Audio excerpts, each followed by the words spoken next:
Great.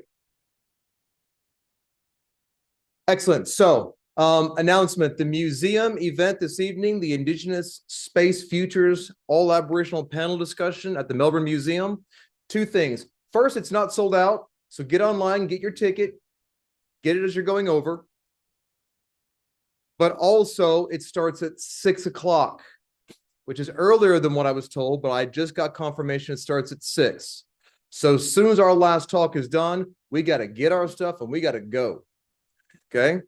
It's over in the exhibition. It's not too far of a walk from here, but we've got to make our way over, right? We've actually got to walk across Carlton. You know, it's not too bad. We'll get there, but we've immediately got to finish and get over there as soon as possible. Okay?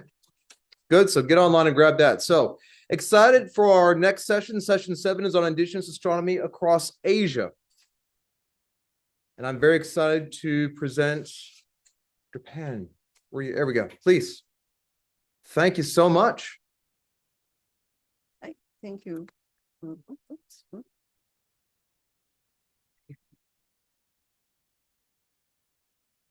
Is that okay?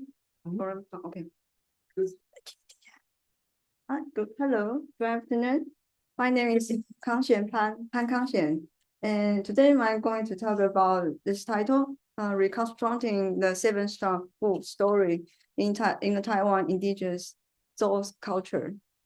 And Taiwan is located in the northeast of Australasia with a very dense in population.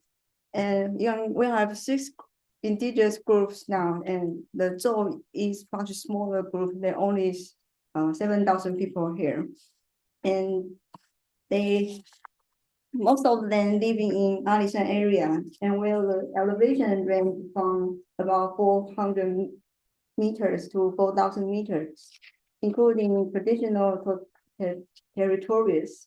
And our school is located at a major community at 1,000-meter elevation. Oh, okay. And Gabon Elementary School was the first indigenous school established in 1904. And the Western knowledge system can support their adaptation to modern society. However, their ability to live with nature is fading with fewer practices. Traditional knowledge is going to disappear quickly since we can use high tech to gather information instead. Therefore, the concept about the star becomes a very rare legend in literatures. But those has a story about the stars, so especially the 7 stars. So let's see what it says. Now, this book collects a lot of those folktales, and the title of the 7 stars is Homayaya, the white tiger, 7 star in the sky. It was a record in an interview in 1990. The story says that once upon a time, the 6 people took a dog hunting in the mountains before Homayaya. It's a millet harvest festival. When they returned, Homayaya was over and the must-be dancing has begun. Oh, something cut on the top. Oh, okay, I'll keep reading. Because they had broken the tribal rules, they couldn't join, and they couldn't even enter the tribe, and only watch from the nearby slope. They felt jealous and started dancing on their own. Suddenly, a wooden board appeared from the sky, and leaving the dog included into the sky. The other people looked up and saw them vanish into the night. The next day, the 7th star of the white tiger shone in the east. Now, whenever people see the 7th star, they know it's time for Homayaya. This book mentions the 7 stars of the white. This white tiger should be the Pleiades. However, none of the narrative constant and the interviews from those youngs, a lot of them say the 7th star is the Big Dipper. I said this illustration from those famous artists, you can see that the 7th star is a Big Dipper. And also have another literature say those used to observe fkuu for village seeding. So there's some differences inspire us to study further. So the major question is, what do the 7 star represent? Is the Pleiades or the Big Dipper? So let's introduce quickly our data and method. Something missing. Okay. Okay, well, first we collect a story and a word of view of so in oral histories from elders with bilingual in the interviews. And some data comes from the literature and thesis and artwork. Our methodology involved doing the data analysis with multi-narrative comparison and display the selection event using the software Stellarium and Python program to obtain the visualization and calculation in detail. And also, as I mentioned, that our location is surrounded by mountains. So we also use a geographic feature app to identify the surrounding peaks and azimuth information. So let's see the results. No. So our data have a 22 reference. This slide display the comparison, what the 7 star should be and how many characters are in different narratives and what the characters alignment is when they are lifting up. This item actually represents the physical parameters name and numbers and shape. And the other part is talking about the timing of the rituals and application. It describes what they observe. So that is to say, this means about time and direction. I'm sure. So using the naked eye for observation, the limitation on apparent magnitude and angular distance, we can count the deeper can be up to 8, including the double binary. And the Pleiades can be counted to 7 to 10. Okay. Depends on the visibility of observer's eyes on the great or on the dark night. And the characters will be lit up into the sky where they are dancing in mass speed. So the shape, alignment shape should be like the right photo.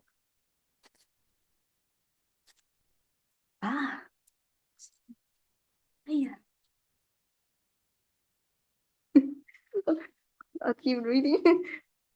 In a local horizontal coordinate system, the Big Dipper shows up in north clearly, and the left photos.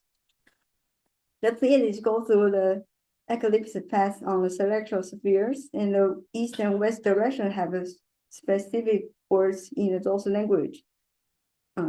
Just require wait for it to rise over the mountains about 10 degrees in altitude. However, this path is too long to confirm the significance, timing, and altitude. So we need more clues. And the clues are in the content. The one version of story says, now whenever people see this 7 star, then they know it's time for Millet Harvest Festival. The Millet Festival is held in summer. But observe Pleiades. Pleiades is a winter constellation. So we want to observe the Pleiades in summer. So we will have some questions about what time and what they see. What they see the celestial phenomena in the sky. So so the right part is made from the stellarium. They show the fkuu were rising before the sunrise, and it's also matched well with. So people usually do something important things at this moment. But another version say the story says now whenever people see the 7 star from the sun after the sunset. Is it correct? Yes, this after sunset. They know it's a time for midday seeding. The midday seeding usually takes in winter. So the similar question is about what time and what the celestial phenomenon is. So the illustrator produced this phenomena, tell us it displays the solstice, the goal at the most zenith after the sunset. So this is also the date of Zhou's New Year. It is all of like we are approaching. There's a result approaching in physical parameters, but does it match with those cultural events? The first challenge is from the culture is that there's a several days gap between the date of seeing the full in June and Homenaya in July. So what does the story say? So will get started mid-harvest festival where they observe. When they observe the full before the dawn in June. So these are all the literature in Japanese record said the preparation work of Homenaya took about 2 weeks. So that the table actually will show the minimum required days of each state. And it might becomes more days occasionally. So therefore, our opinion is so observe good in June reminds them so that it's time to elevate when the millet should be mature, and then go through the arrange the preparation work for coming of millet harvest festival. The second discussion is about observing school in winter. In those calendar, they count the months based on observing the moon phase circle in a year. They count from 1 to 10. Another month is called the Astra month. Then when they should count to the beginning month of the year, that's our question is about here. The H1 month usually occurs twice. Another means twice, November and December.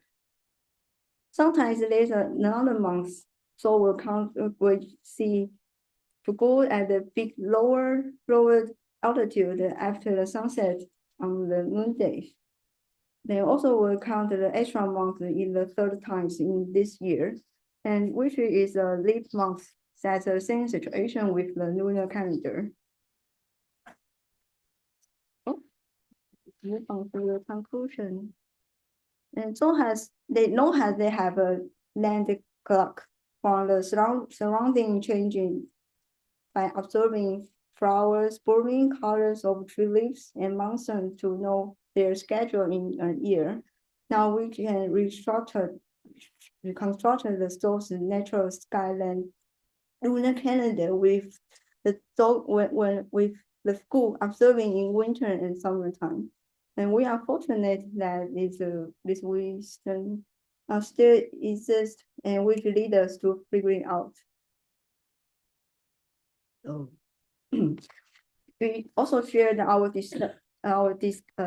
study to school children by designing a astronomy circular, and also we call the discussion with community member. And from elders' feedback, we all agree this story has just not only talk about astronomy observation and the time of rituals, and also educate those should be take responsibility of their manners norms when they are participating in the public affairs. Okay, so this is my summary. Still have time or okay. Oh, we have four items for the summary. We use the transdisciplinary to study the 7-star story to answer how do they read the school in the sky. We found the Pleiades is the most appropriate approach to go the 601 dog in those worldview, and we reconstructed those skyland lunar calendar, including good observation in those living for significance rituals. This wisdom is also pride and a part of who they are. You know, in the end, and there's a word from those language, yukuasu. It means praise you everything in well ability. Thank you for your attention. Yukuasu, 谢谢。Thank you so much. That's a fantastic talk. It reminds me a little bit of some things I've seen in work that I've experienced in ethnoastronomy, in indigenous astronomy, sometimes conflation of stars and constellations because of the number. It's very easy in cultural astronomy, and I've seen it done so many times, when somebody says a star in the morning, boom, Venus. Sometimes it's not Venus at all, but they say a group of 7 stars. In the Torres Strait, the constellation of the Big Dipper, that asterism, is Boson, the shark. But sometimes it's mentioned on websites, the 7 stars, oh, it must be the Pleiades. And school textbooks were just about to publish that Boson was the Pleiades. And I was like, no, that's wrong. So these kinds of things happen, which is interesting. We've only got time for one question, Alejandro? I think it's a very interesting work. And as Dwayne said, it's very often that similar groups of stars have different names, or the same name is applied to different groups of stars or in different altitudes or moments or whatever. You see this use of this group of stars in the practice among the people, or only in the internet? Because the concrete use is useful to understand the function of this. Currently, they don't use this skill, but some family, they want to revival back. So I think this study can help them to think about whatever they want. No, excellent methodology and excellent way of approaching that. So well done. Thank you so much. I do apologize. It's my fault, because to keep everything running smoothly, we're running everything on a single PowerPoint file. So I'm pulling everything across. And sometimes when I do that, there become little formatting issues. And sometimes I don't catch them all, or I miss it. So that the mistake, it was my fault. I'm sorry for that. So we're going to have another great talk on Ainu astronomy from Japan. Oh, I'm jumping the gun there. Oh, just give us 1 second. We're having a small technical issue online. We just need to check something real fast. The people online are getting a very strangely cropped version of this.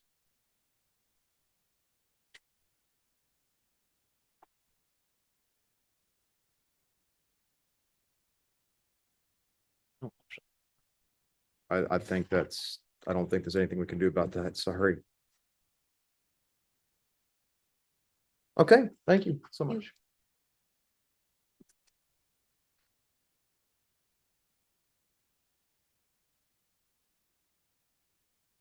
Hello, everyone.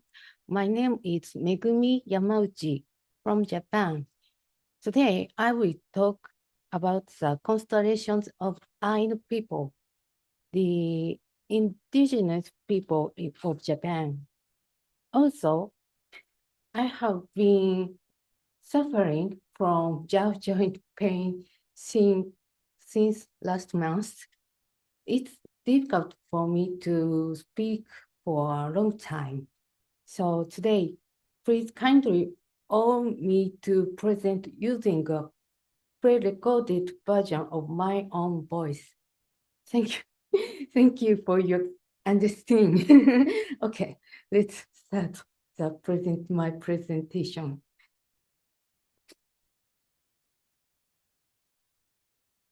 It may be an unusual approach, but I created a special web page just for this presentation.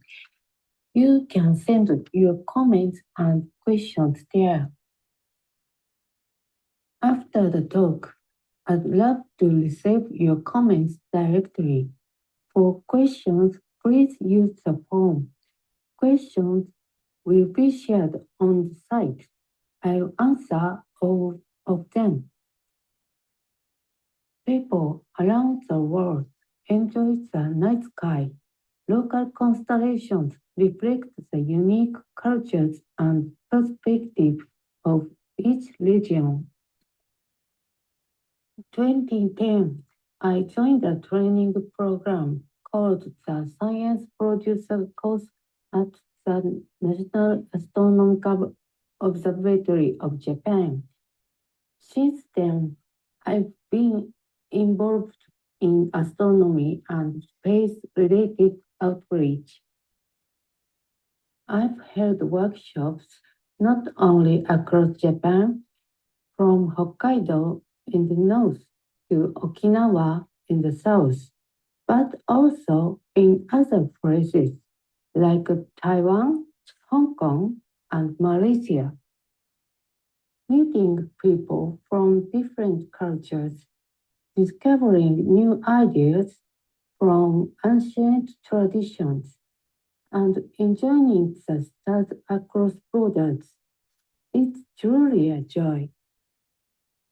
In today's presentation, I'll be sharing the unique charm of Ainu constellations, along with stories from my journey.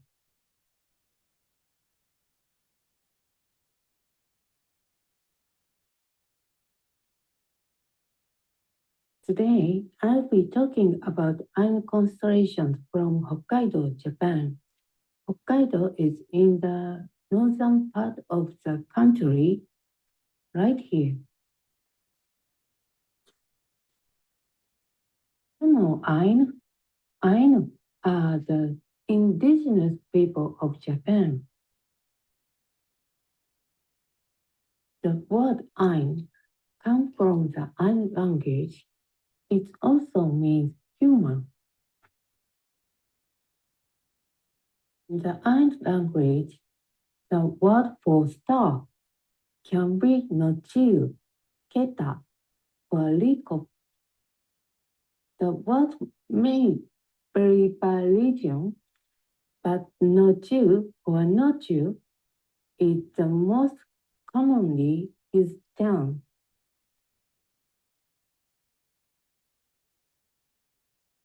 Ainu are an indigenous people living in northern Japan and nearby Russian regions.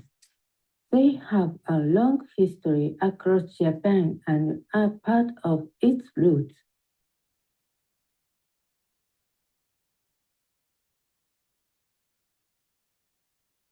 About Dr. Tomio Sueoka.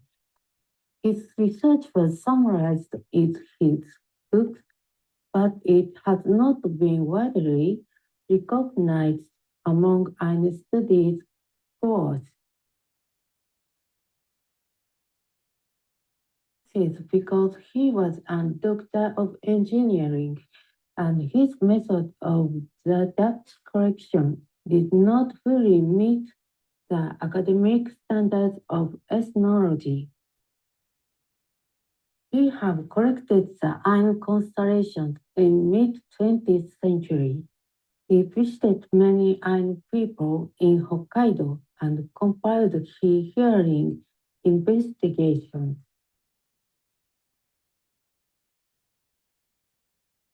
The Sueoka collected more than 140 Ainu constellations. Currently, the only book published about the Ainu constellations is Dr. Sueoka's 2 books. However, it's out of print. Today, only a few people have taken on the practice of identifying Ainu constellations because this knowledge has not been widely passed down. Very few people, even among the Ainu, are familiar with it. However, a Japanese historical text titled Ezoho Gen Moshiogusa, published over 200 years ago, contains a Japanese Ainu translation corpus. This publication includes the oldest known record of Ainu constellations.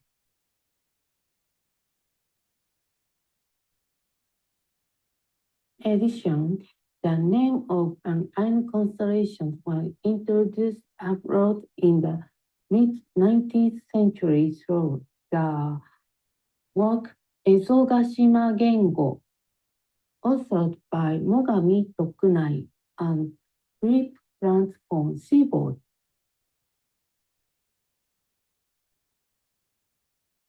Many people have a spiritual view of nature, and there is a saying that reflects this belief.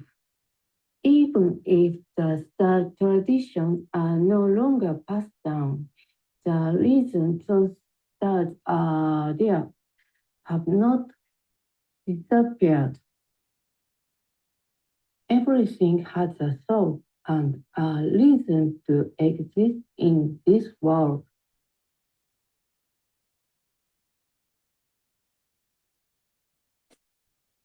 Points of Ainu constellations.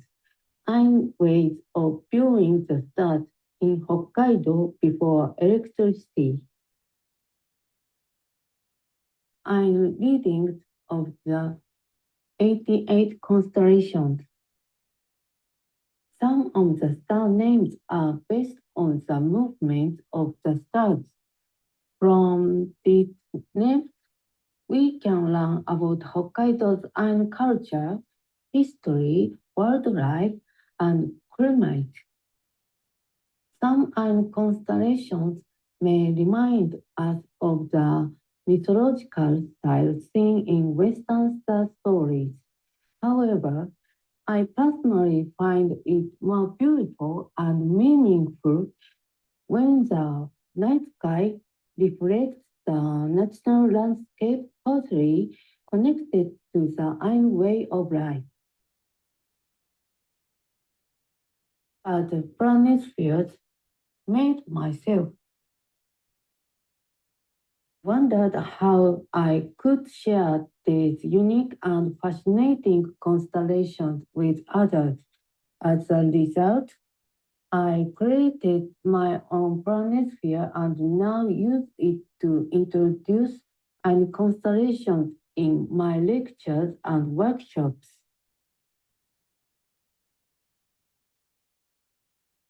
Latest version of the planisphere is now digital. Try it on your mobile.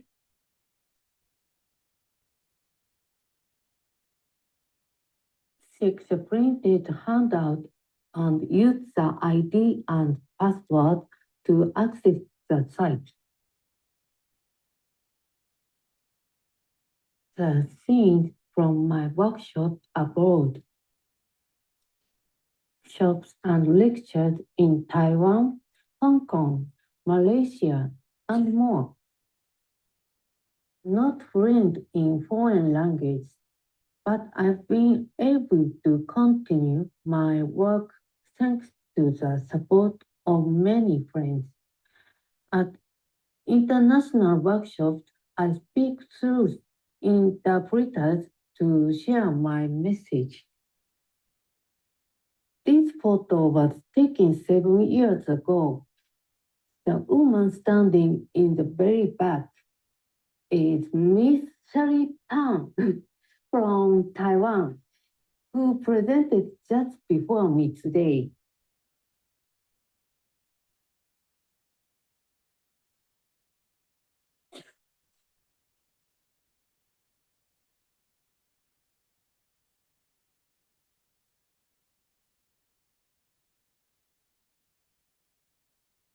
This photo is from a workshop in Malaysia. Malaysia is located at 2 degrees north latitude. Its religion and customs are very different from those in Japan.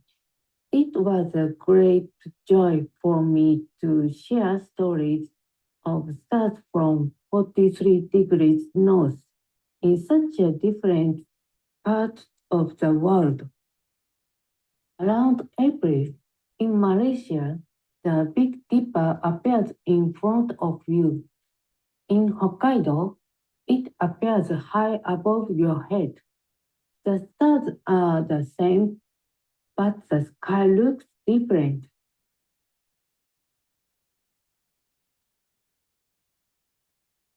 And my talk, let me share one of my favorites and constellation. Uma, the three brown bear, lives in Hokkaido. The Ainu people regard Usuri brown bear as the god of mountain. Constellation is located in the Capricorn. Appears in the eastern sky in August and December in west in December. Reflects the biology of Usuri brown bear. From summer to autumn, salmon and trout come back to rivers. There are a lot of nuts in mountains in autumn. Usuri brown bear hibernates in winter, so in the autumn they walk around mountains to get enough nutrition. We can see many footprints in mountains. Three brown bears in Hokkaido start hibernation in December. Motion of the constellation Kamui Rukochi in the sky is synchronized with the actual behavior of Usuri brown bears. It disappeared in December.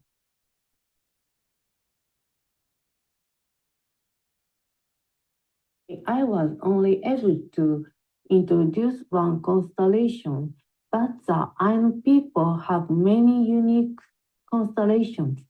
The star chart I created includes 50 constellations, and the newly developed constellation card, Nochiu card, consists of 36 cards inspired by Ainu beliefs, superstitions, and shamanic perspective.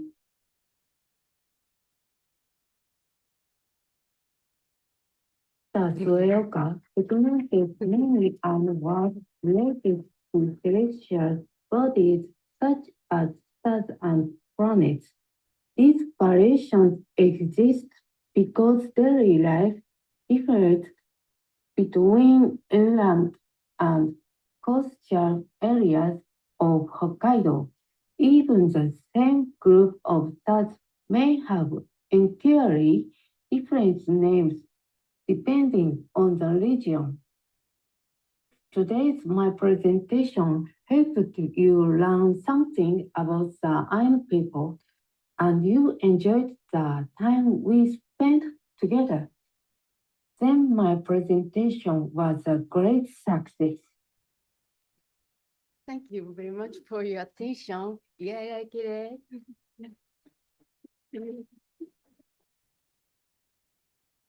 Would you like a table space to be able to show these? Oh. Yeah.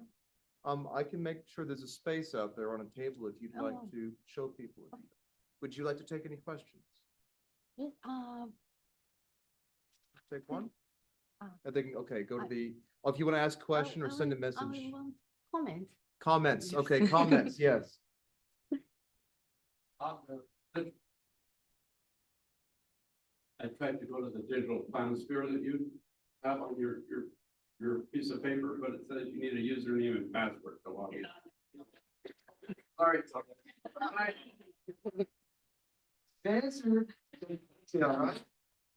Anybody else like to make a comment? Fascinating what I heard of it. It would be interesting to compare the star information you've got from the Ainu with the indigenous tribes from Taiwan, because both groups had similar origin back about the same time. You would expect there should be some parallels It'd be interesting to do a comparison. And Taiwanese bear is not behaved.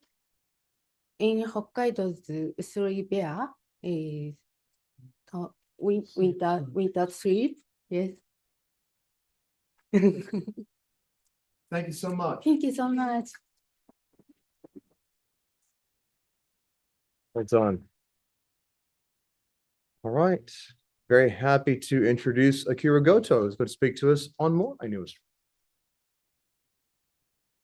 Hello everyone, my name is Akira Goto. I already retired from the university and now I'm affiliated with Research Institute of Humanity and Nature in Kyoto.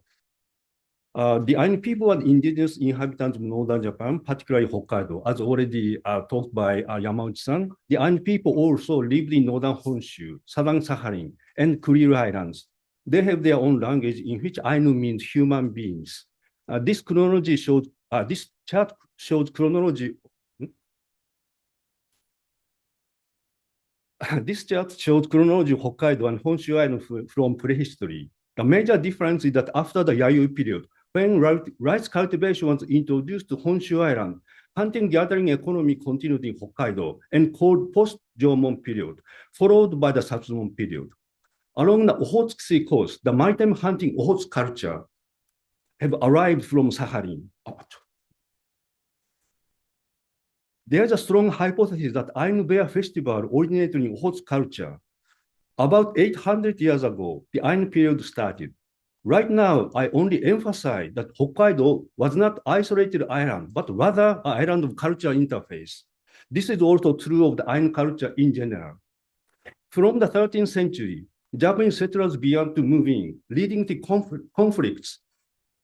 By the 17th century, in the Edo period, Ainu people were gradually brought under the control of Matsumai clan, which was granted exclusive trading rights by the Tokugawa shogunate.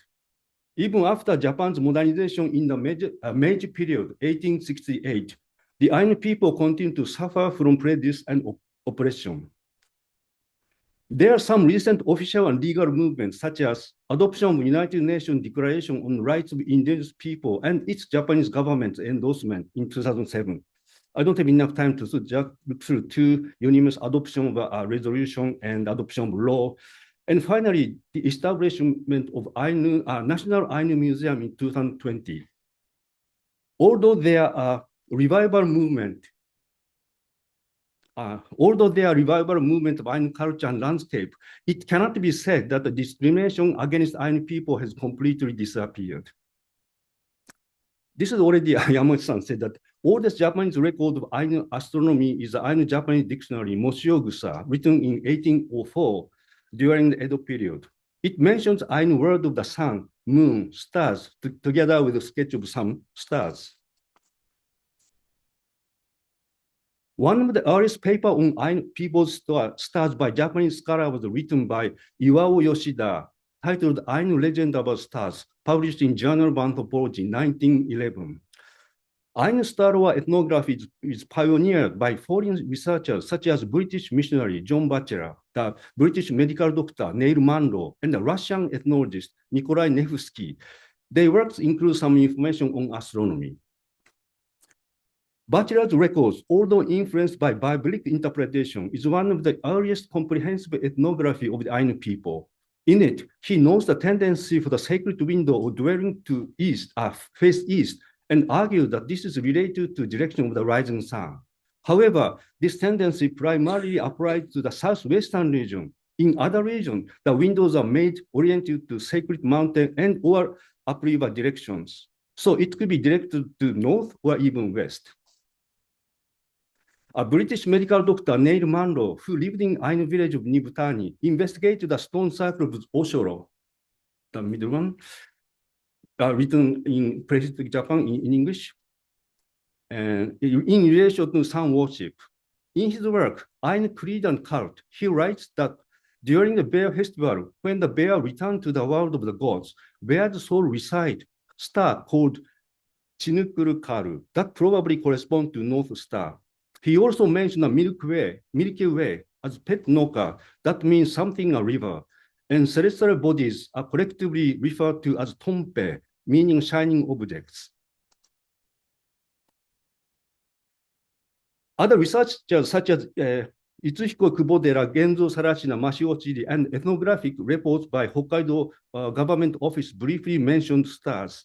A massive volume of Ainu ethnography published by the Ainu Cultural Preservation Office in 1970s contains few references to cultural astronomy.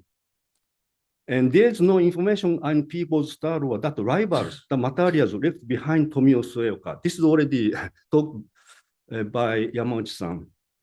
Sueoka was born in Asahikawa, Hokkaido in 1931. In 1944, he became a student at Fukuyama Aviation Crew Training School. It appears that he studied surveying techniques and physics for aircraft navigation at that time. However, though the war ended in 1945, just 1 year, he returned to his hometown. After graduating local high school, he worked as a school teacher. Upon returning to his home, he started fieldwork among the Ainu people. Mrs. Sueoka recounted that Ainu people were very helpful to Dr. Sueoka, Mr. Sueoka, who later got PhD, doctorate in engineering. Who returned home with broken heart. He was also traveled abroad in Rocky Mountain Andes, South America, with interest in indigenous astronomy. Last year, I had opportunity to visit Sueoka's home in Sapporo.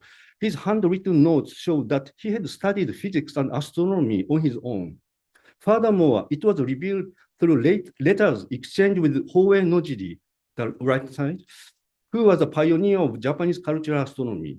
Nojiri had discovered Sueoka through an article he wrote about the Ainu star in local newspaper. Nojiri encouraged Sueoka to further study in Tokyo and supported him in various ways. In 1979, Sueoka wrote the Star of Ainu, the left one, as a tribute to Nojiri. However, he later stated that the book was rushed in publication due to insufficient preparation and that he wished to revise it. The revised edition was published after Sueoka's death by his wife and titled The Constellation and Tradition Seen by the Humans in the middle. This book includes the chapters on Ainu cosmology, the sun, moon, planets, comets, meteors, followed by the constellation of 4 seasons. While there are approximately 60 constellations listed, the book also records regional variation in star names, nearly over 100 entities in total. One of the outstanding aspects of Sueoka's research is that it captures this regional diversity. This is already Yamauchi-san said that. For example, there are 3 words for stars. The most widely used is Nochiu, which is also used in Sakhalin. Nochiu is replaced by Keta along the Okhotsk Sea coast, and cognates exist in Kuril Islands. Rikop is used in central and southern regions. The books also include illustrations of constellations. I could see the original drawing of the illustrations. Since Mrs. Sueoka has a great artistic talent, and she drew these illustrations in consultation with her husband, referring to encyclopedia, star guides, and other books. Since Ainu people did not have a tradition of drawing figurative paintings, these illustrations are valuable collaboration among Dr. and Mrs. Sueoka and, of course, Ainu informants. While not the exact statistics, roughly half of the stars named collected by Sueoka relate to animals to some extent. The most numerous constellations are those related to bears, which Ainu people consider the most sacred animals, as well as constellations of fox, owl, fox, wolf, rabbit, whale, salmon, frog, and so on. Due to limited time, I will introduce only a few examples. One constellation of bear is Shiara Sarushi Kamui no Kanochu, star of bear with a long-tailed goat, primarily told in the northern region. There's a tragic story about a woman who became a bear after breaking a taboo, and her husband, believing her to be a bear, shot her with an arrow. Then she was raised up to the constellations.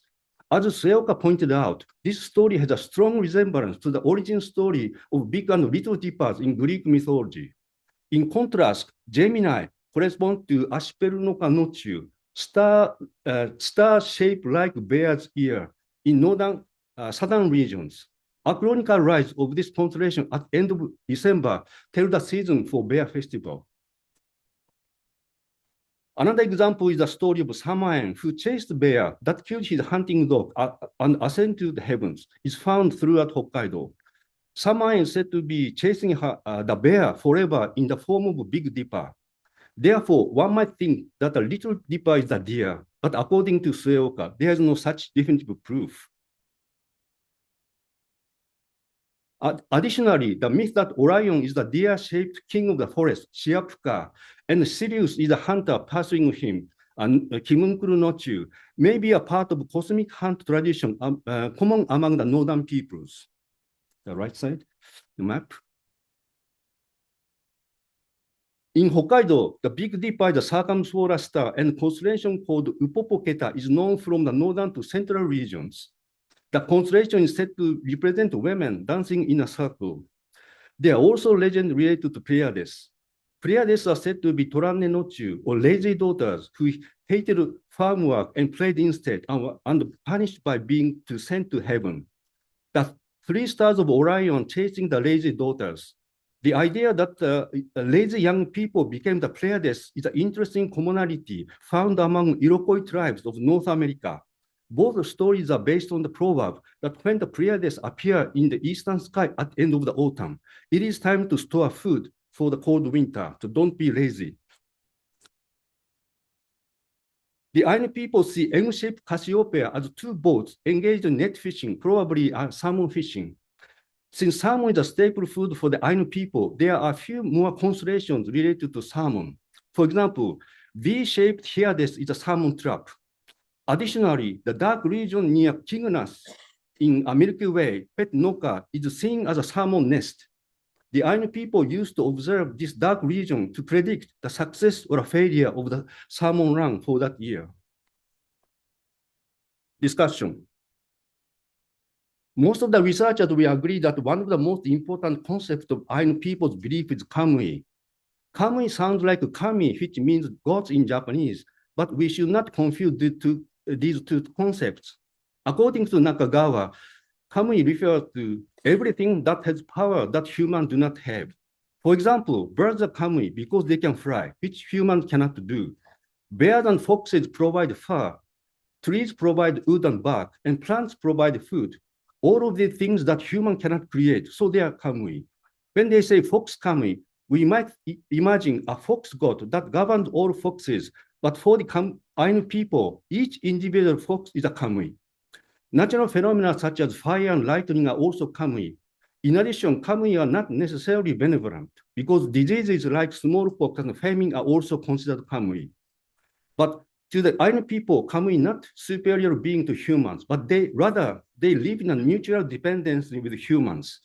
Humans depend on kamui for materials and food they cannot produce. Kamui in turn deserve offering from humans during sacrifice, and they enjoy the ritual decoration called inao. Therefore, next year, animals will seek out humans who provide such offerings. Economic importance is not condition for being kamui. For example, foxes and owls, which are not so economically important, but possess some human transcending powers, appear as kamui in mythology more frequently than deers and seals, which are abundant as food and materials in Hokkaido.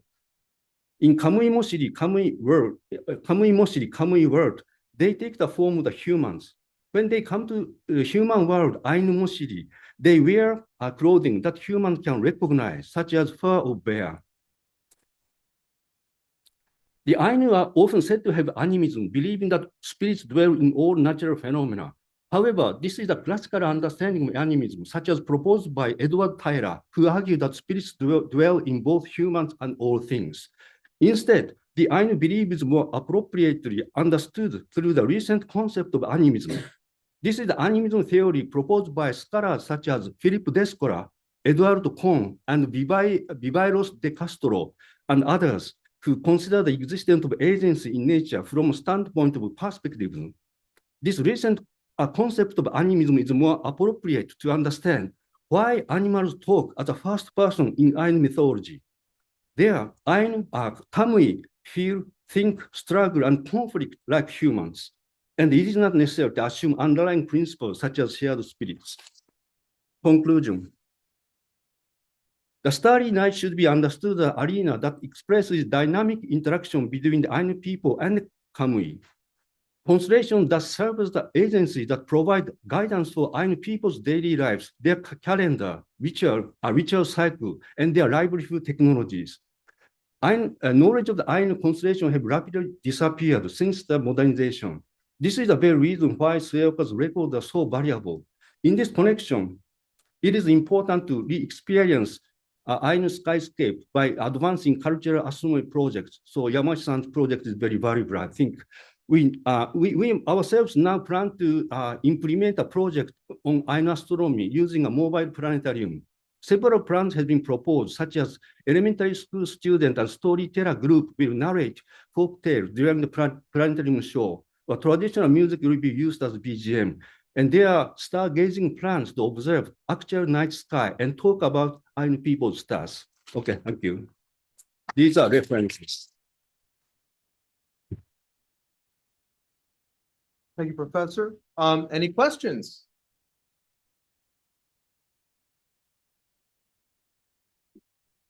Thank you so much, Sensei. Just a quick question. So I went to Hokkaido last winter and then found some places used to protect the brown bear, specific brown bear in Japan, because I think it's not in any other part of the country. So I'm wondering, is there any relation with the sacred way of Iron people look at the sky as a brown bear and the current practice of protecting that brown bear, expect the fact that the brown bear is going to be extinct? Well, as far as you know, there's a different kind of bear in the Honshu Island, but there are very little records about the relationship with bear and stars. But only Ainu people has a very clear evidence of the relationship between bear and stars. And I believe that Ainu Bear Festival should be widely understood in context of northern people from Basque, Scandinavia, Siberia, North America, even North America. There are different types of bear festival and different types of bear belief in bear, but there are some common background. So, and also Big Dipper, it's a Greek mythology. It's a big bear is very important stars, and there is a concept of cosmic hunt. Chasing games, either Sirius chasing Orion, or Orion chasing Pleiades, and also at Cassiopeia and Big Dipper, there's another type of cosmic hunt belief. There's a lot of paper about this. Yeah.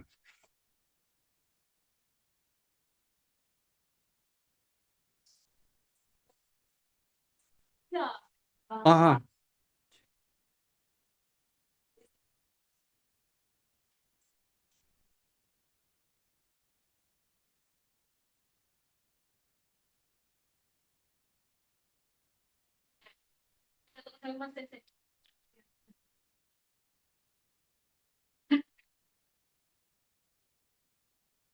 Thank you for the talk.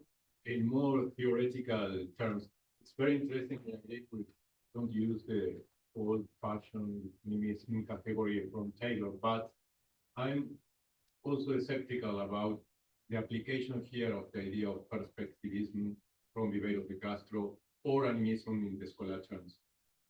Can you speak any more about the specific features for what you believe that these new categories are best applications?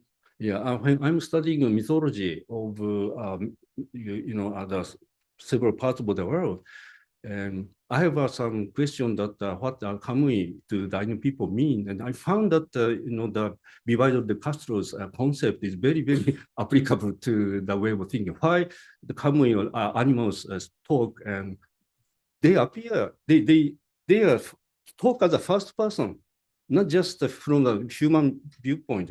They have their own viewpoint. So I think the perspective is very appropriate to apply to understand Ainu mythology.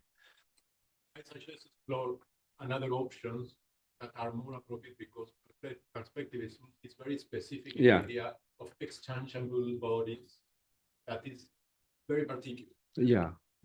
But they have also why they use the bear coming. If we are found bear come down, and after going back to their country, they Kami are often living in a human, the body, their body becomes like human beings. It's kind of a discussion related to perspective. Yeah. Okay, thank you so much. Please, one more. Thank you. Great. So now we're going to be looking at some cultural astronomy with the Bontoc.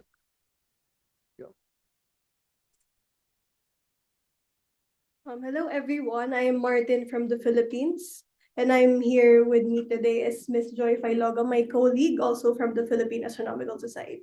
So today I will be talking about the ethnoastronomy in the Cordilleras, exploring the astronomical beliefs of the Bontoc. So just to shortly introduce my organization, so we're not really representing any institution or school, university. So we're actually from an NGO, a nonprofit organization in the Philippines. So it's one of the oldest and largest astronomical organization in the Philippines that is committed to propelling astronomy education towards achieving scientific excellence among Filipinos since 1971. So what we do is that we mostly do astronomy outreach. So we set up telescopes in different parts of the Philippines. We do it almost, everything is for free. So we set up in public parks, malls, sidewalks, and we do stargazing events in nearby areas in Metro Manila. So most of our events are for free because we want to really promote astronomy to the Filipinos. And here in the Philippines, we don't have much astronomy opportunities for people who want to pursue astronomy. So that's what we do in our organization. So going back to that, so we mostly conduct these kinds of events and then go to communities. But what we forget is that we use terminologies which are mostly Western, but we forget that here in the Philippines, we have like very rich culture. So the indigenous people of the Philippines is very culturally diverse in our country. So we have like 14 to 7 million indigenous people in the Philippines. So that's around like 10 to 20% of the national population. So we have total of 222 indigenous people groups. So that's like based in the NCIP 2019 during their census. So we mostly focused on the people of Bontoc. So Bontoc is located in the Mountain Province in the Cordillera Administrative Region. So Bontoc came from the word bundok or mountain in the Philippines in Tagalog language. So the major island where Bontoc is located is in Luzon Island. So that's the northern main island in the Philippines. So the area is around 396.10 kilometers squared, and then we have a population of 24,104. Oh, there's a missing table. So basically, the missing table is the distribution of the population in the Bontoc. So there are different barangays, but we included every barangay here. So this is also showing the map of Bontoc in the middle. And then here is the photo of the Maligkong rice terraces. So in the Maligkong rice terraces, we interviewed some of the people in the nearby villages. Okay, so give me a minute.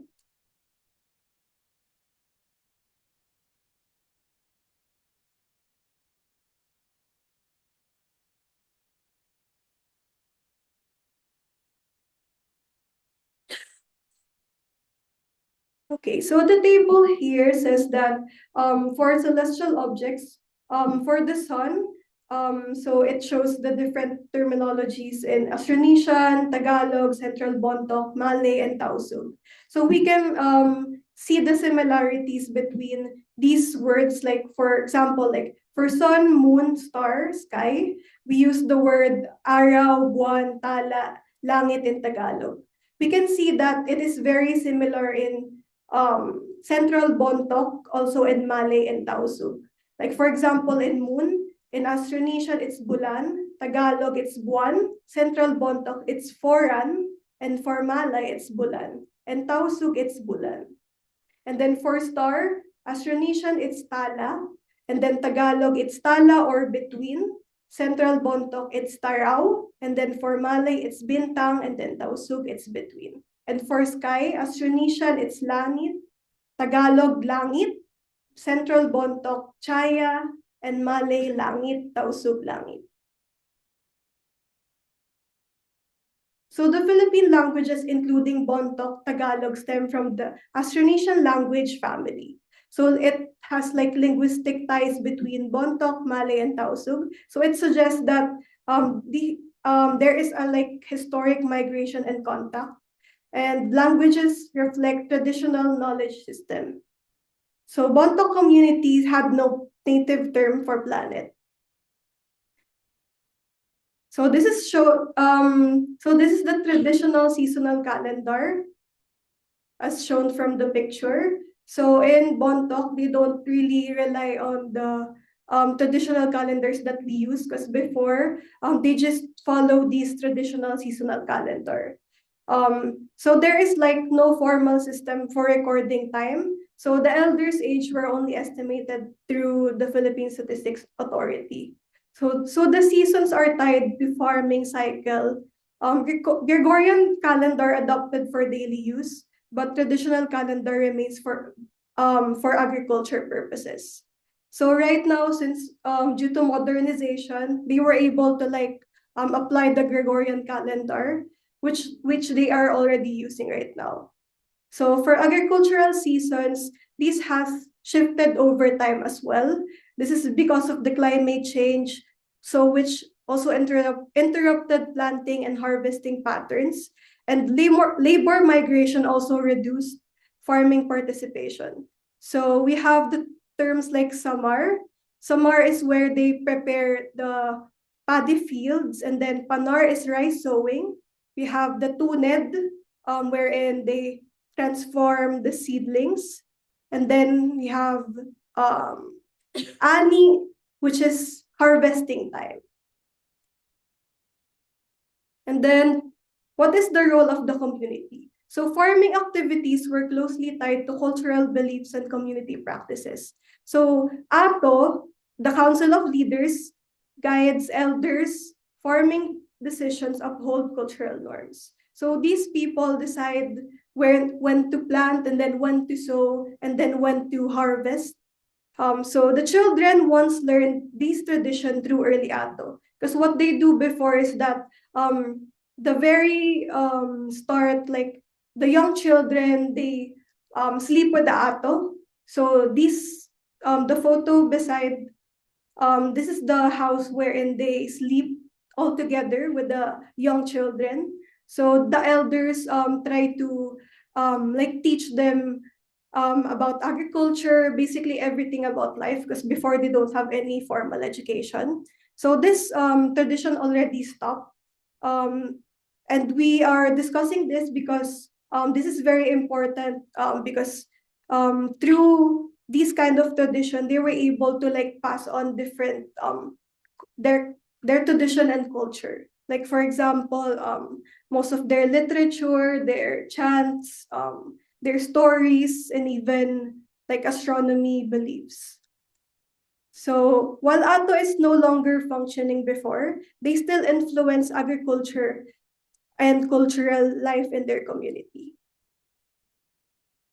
So right now, they already have the system, like political system, because they have barangays in every village, but they still respect the like the opinions of the ato, like the group of elders. So they still like equally respect each and everyone's opinion. So for agriculture and belief system, so moon phases influence planting. So some of the people believe that they should avoid planting during full moon because they are less likely to bear fruit. And then for crescent moons, they prefer it because it is believed to yield better crops. This belief mainly applies to fruit-bearing crops, like, for example, we have corns, beans, squash, and sometimes rice. But these also differ from farmers, which is based on their personal experience and past results. Some of the elders continue to follow these traditions, but others have discontinued due to their personal experience that it doesn't really happen. And then for agriculture and rituals, so these are some of the rituals that they still practice now. So they have mangyag. So this is to give thanks for a successful harvest or planting season. They also use it to call for rain, especially during the summer season, and they need the presence of water for their rice crops. So they call for rain, and then when they are calling for rain, or like they give thanks for a successful harvest, they offer animals like chicken, and then they also have some chants and communal feasting. So for chanting, they go to a nearby mountain, and then they shout and then call to the gods. And then we have the or tengao. So it is mainly observed during major events, like, for example, in the beginning and the end of the planting season, to prevent misfortune. So during the or tengao, it is like a lockdown. So nobody is permitted to go inside the village, and nobody can go outside the village. This is to respect the rice paddies, so they cannot walk in the rice paddies, because they want to bless the rice paddy so that they will have like a better crop yield.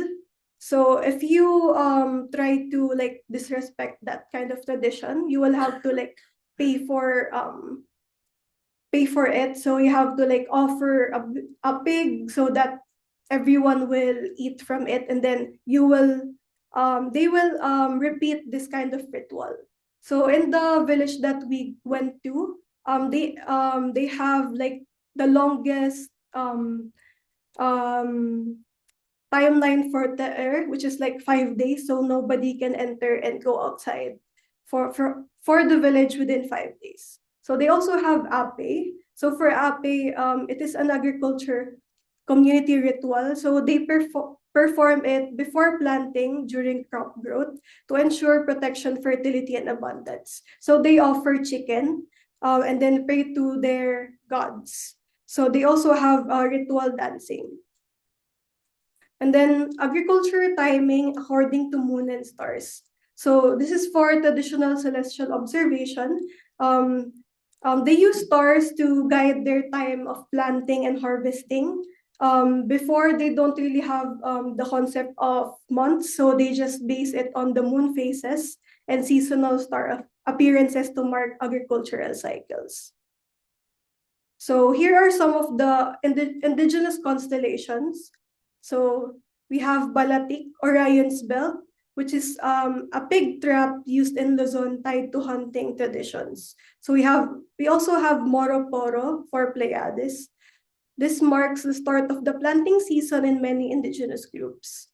So for Maligkong in the Bontoc region, so we have Farais, which is also a pig trap, linked to Orion's belt, signals planting season. So we can see here that mostly in the regions in northern Luzon, they see the Orion's belt as a pig trap.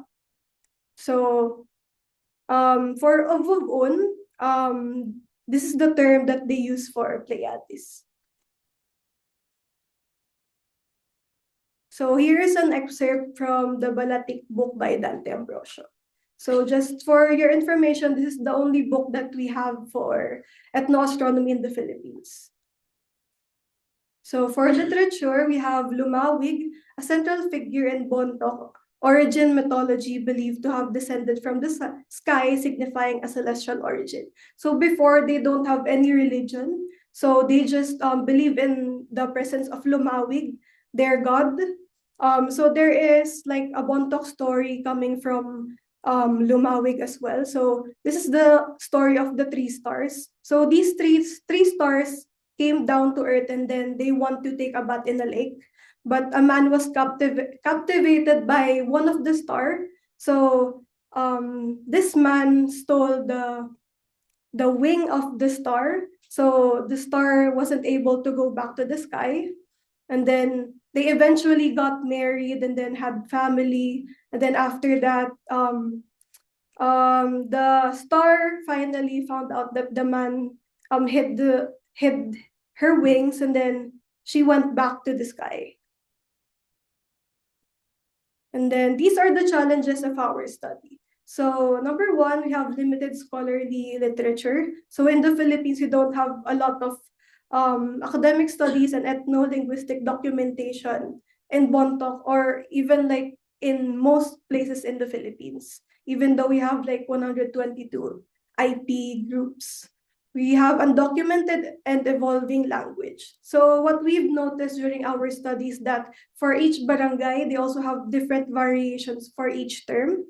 And then we also have loss of cultural knowledge because most of the elders that we've interviewed, they are already forgetting these kinds of stories, these kinds of tradition because they are not able to practice it right now. There is like a serious threat in the generational gap because the kids don't want to be involved, no longer involved with the traditions. They just want to stay in the formal education, and then after that, they just leave their barangay. They leave their village and then go to the city. So nobody is already continuing these kinds of tradition. Then we also have the geographical and environmental barriers. So the field sites are located in mountainous areas with limited infrastructure. So it's also very hard to go to. So we also have unpredictable weathers, etc., etc. So for recommendation, some of these are participatory observation. So we want to conduct more immersive field work during planting and harvest rituals. So next is comparative barangay studies. So we've mentioned that from each barangay, there are different variations for each terms. They also have different practices with the tradition.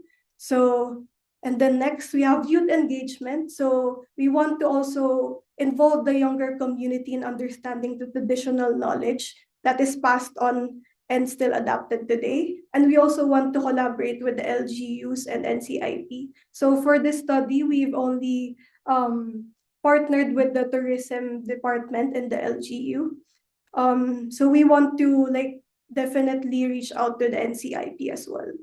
And then lastly, support community-led documentation. So we want to empower local researchers, elders through training and support to preserve oral histories, rituals, and language terms.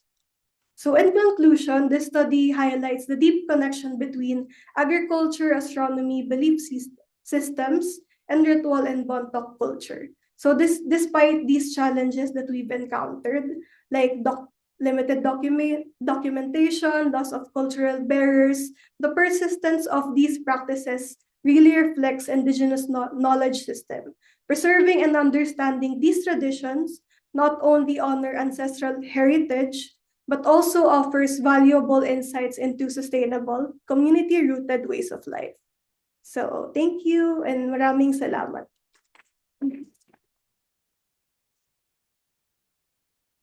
Thank you so much. Excellent. Couple minutes for questions.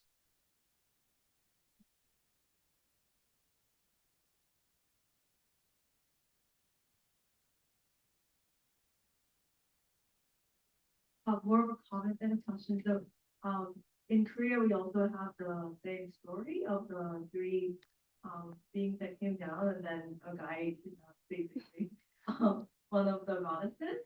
So it was just interesting to hear that, since I'm learning that a lot of societies share similar stories. So I just think that would be interesting to learn more about what's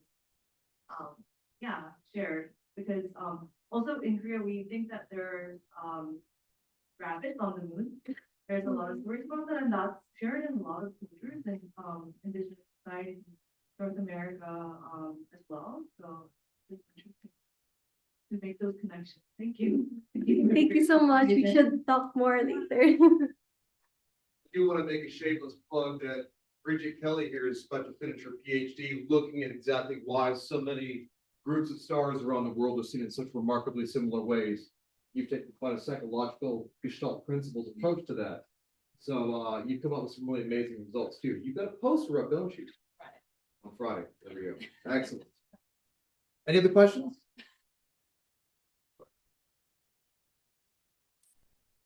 Fascinating talk, thank you. I wonder if you know Princess Irog, and she's been doing collaborative work like yours on the Irog, which are neighbouring tribes. So it'd be very interesting to compare her work with yours. Yeah, Talk more about it. Thank you. Any question online? Yeah.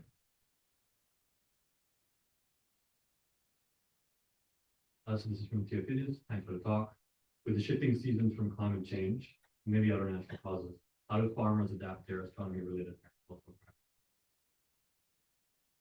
practices? So due to the climate change, there has been a lot of like shifting in their traditional agricultural calendar. So that's what we tried to like really study within our interviews. So we found out that basically from every village, they have different atos, right? So their atos really are the ones who decide on when to farm, when to like plow the field, etc., etc. So it really differs. So we don't really have like a specific timing for those. So they don't really like follow a certain date for something to happen. So Great, thank you so much. Okay, great talk. Thank you. And our very last session is our very last talk in this session is gonna end in a video before we go on to our tea break.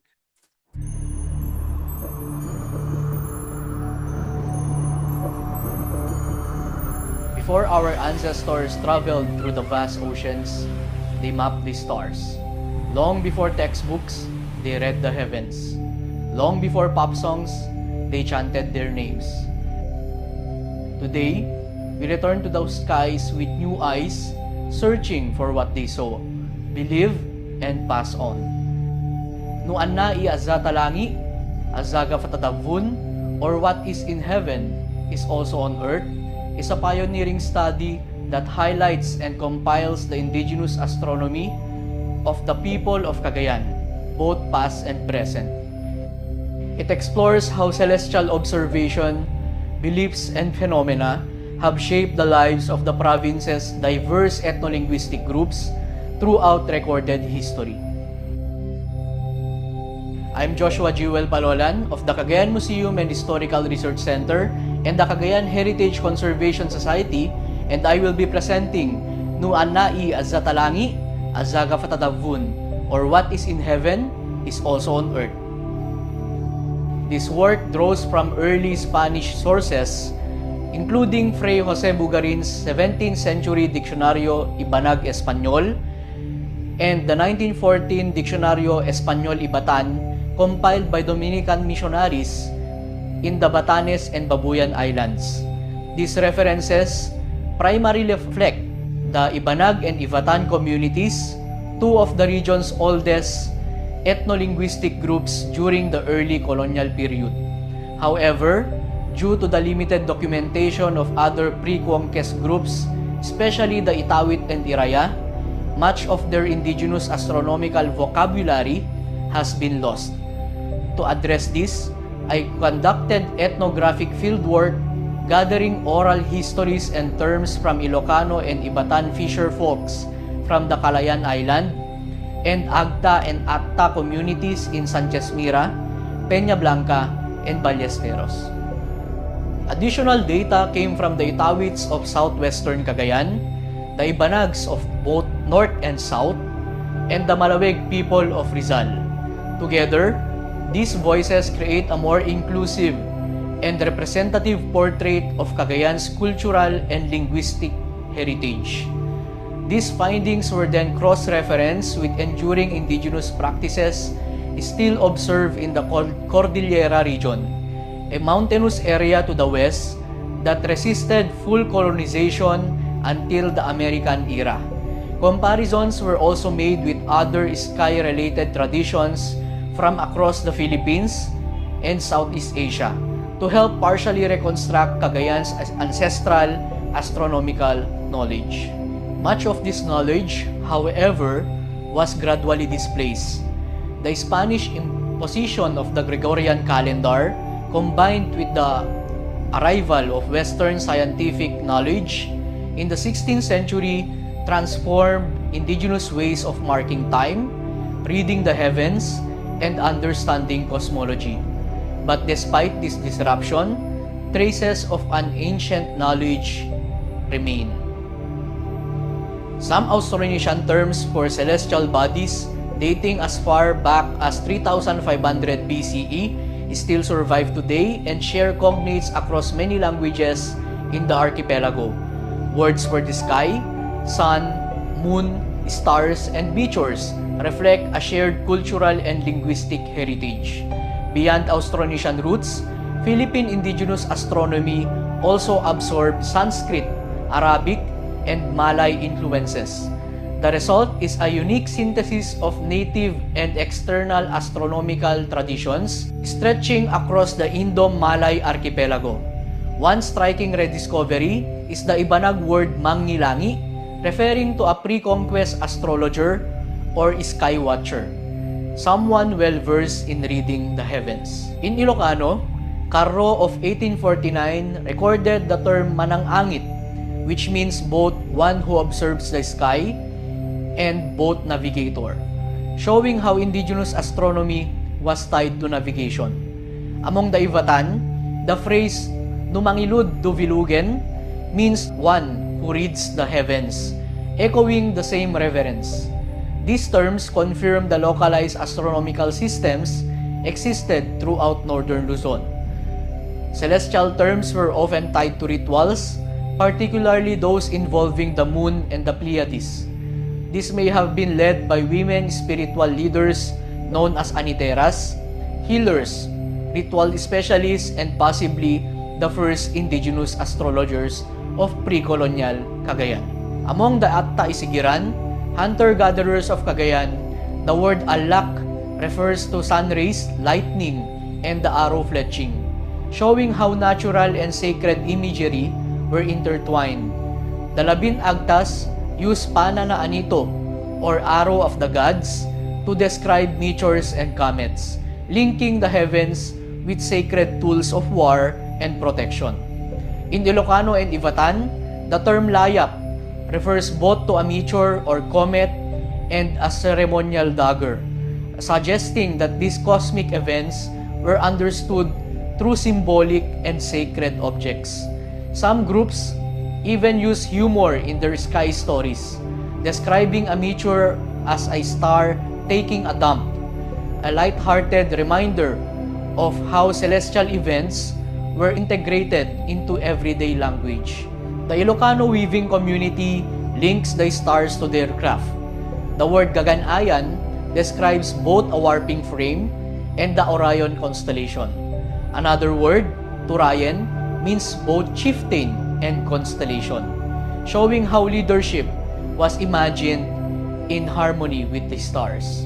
Even the words for the sun, like mata, meaning eye, reflecting how the sun was seen as a powerful watching spirit. In some communities, it is even addressed with honorifics, reinforcing its sacred role in daily life. The re-emergence of terms like magaped, fufugaban, vullalakaw, and matatalangi reminds us that this knowledge was never truly lost. It lived on in rituals, in memories, in the quiet language of our elders, waiting to be remembered, documented, and decolonized. The variety of these terms also suggests that while these communities may have shared a common ancestral origin, their unique ways of life, farming, fishing, and hunting, shape how they interpreted the heavens. Today, while astronomy is defined by precision, data, telescopes, the indigenous relationship with the sky rooted in spirituality, survival, and storytelling, still lives on. Scholars and cultural advocates increasingly believe that the foundations of modern Filipino science were laid not just hundreds, but thousands of years ago, long before Spanish friars and Western scientists arrived on our shores. This study may serve as a foundation for school curricula, cultural conservation, and even astrotourism activities. By mapping indigenous skies, organizing stargazing events, and promoting dark sky conservation, we can merge cultural heritage with science and create new opportunities for education, economy, and community pride. In rekindling our ancestral ties with the heavens, we are not merely remembering, we are rebuilding. Though we may not yet know all the constellations as our ancestors once did, the fragments we've recovered tell a powerful story, a rich, sophisticated, and uniquely Cagayano understanding of the cosmos. By understanding what it truly means to be indigenously Cagayano, we begin to value the knowledge that was once lived, collected, imagined, and passed down by our ancestors, now finally documented, and at last, decolonized by their descendants. Because while we all look at the same sky, this study invites us to see it from our own indigenous perspective, to see what is in heaven is also on earth. Thank you.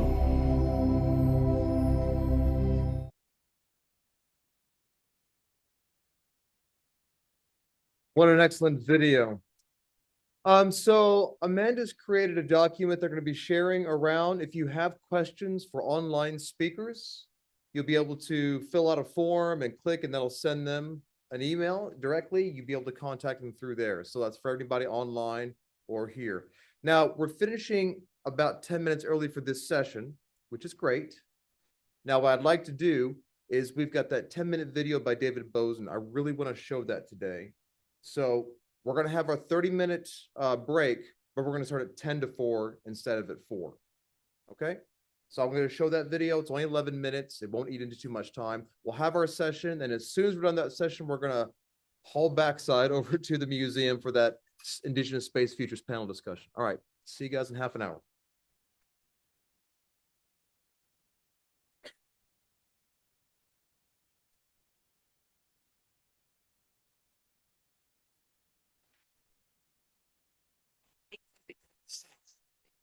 It's not.